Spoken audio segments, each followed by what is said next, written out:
going back to Friday, Zytel was in the building. Fight hype. What happened? With Navarrete and Gonzalez. It was a hell of a fight, man. Gonzalez's face. Oof. I mean, everything. It's tough with Navarrete when he could get off 10 punches at a time, and if you pull out, go on the back foot, he's so long, he'll catch you pulling out. Yeah. And if you stay in there, he's gonna let go 6, 7, 8, 9, 10 punches at once. But from what I saw, Joet Gonzalez, he was able to have some success when he got in his range and had some crisp shots to the body and to the head. A little crisper than Navarrete is with his long arms, long punches up there. But Joet, no head movement from him. He didn't use the jab enough to set the mark and then have him measured for his work. And so, he took a lot of punishment, and it was impressive from Navarrete. But I'm hearing Navarrete might move up and get a fight with Oscar Valdez. And from what I could see in the Christopher Diaz and Joet Gonzalez fights, I actually think Valdez can knock him out because his offense is his defense. He's talking big boy talk. Yeah. He's talking. He will take some shots. He will. And Valdez is fast and explosive. Yeah. And he has a great left hook right at the same range where Diaz and Gonzalez were able to have some success with him, but just not enough firepower on their parts.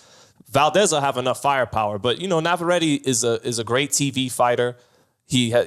Offense is his defense. Me and Carson love that long uppercut. I was just I'm stuck on that. I was like, yeah.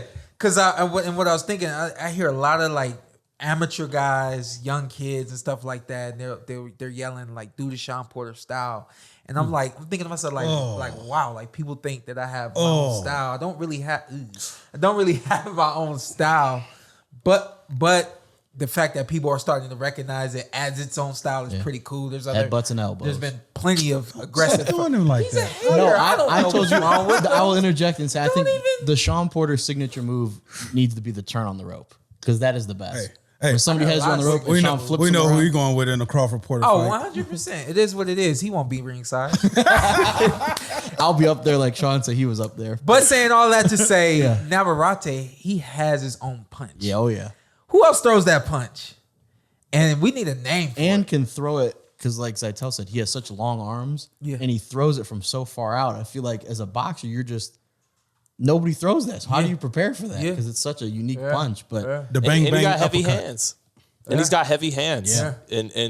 Yeah. He could lead with that uppercut or finish with it. And another thing that he did against Joet, who deserves a lot of credit for being in the fire and having his eye and cheek and face just destroyed.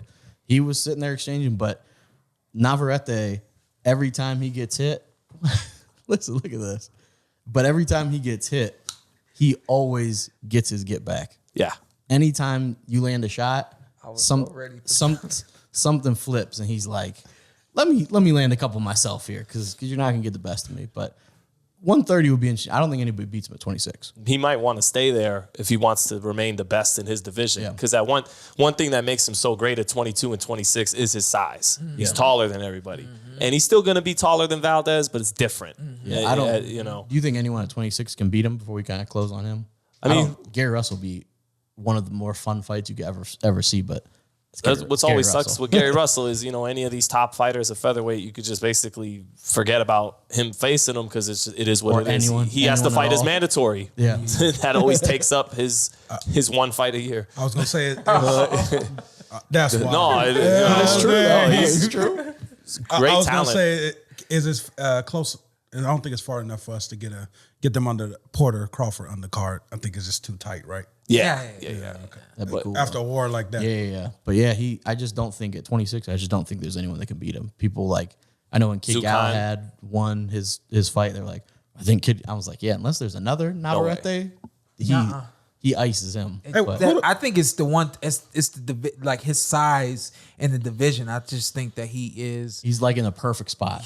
Yeah, he's a monster at that division. Yeah, but no, 130 will be fun. And I think he'd be fun at 130. Yeah, he's gonna be fun no matter where he's at. He might not be as dominant as potent offensively. I know funner's not a word. More fun. It would be more fun at 130 because I think the competition's better. Yeah. So it imagine, like you said, a firefight of him and Oscar Valdez, like just sitting there exchanging. Again, I got Valdez in that fight. About stoppage? Huh? About stoppage? I think so. I'll say it here. I If that fight gets made, I got Valdez by I think knockout. Navarrete might stop him. I got Not out of the question there either. Yeah, I was saying no got him outcome on in that points. fight is out of the question. What you got? Except for a boring fight, that's out of the question. Yes. Valdez. Oh, okay. That'd be close though. Yeah, 2-2. I got to go with the shorter. of course. Oh, yeah, of Closer. course. Yeah, I got to go with that. I got to go with that. What's up? I'm Showtime Shawn Porter. I'm Ant. Follow me on IG with 2 T's. Let's do it. Let's do it again. All right. Just introduce yourself. Okay. And then tell them, and then you tell them what to do. I'm Showtime Shawn Porter. I'm Anthony Brenagh. Carson A. Merk. Like, subscribe, comment. This is the Porter Way.